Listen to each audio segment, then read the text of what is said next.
let me express my deepest gratitude for the privilege of addressing this convention.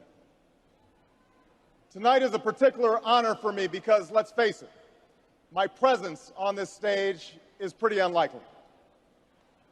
My father was a foreign student, born and raised in a small village in Kenya. He grew up herding goats, went to school in a tin roof shack. His father, my grandfather, was a cook, a domestic servant to the British.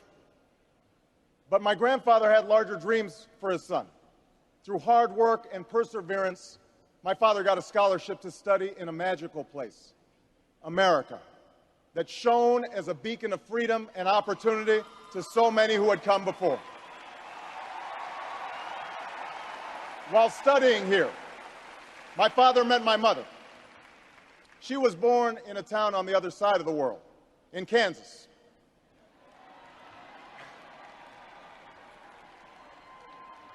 Her father worked on oil rigs and farms through most of the Depression.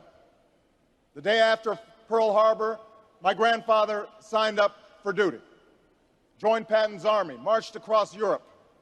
Back home, my grandmother raised a baby and went to work on a bomber assembly line. After the war, they studied on the GI Bill, bought a house through FHA, and later moved west, all the way to Hawaii in search of opportunity.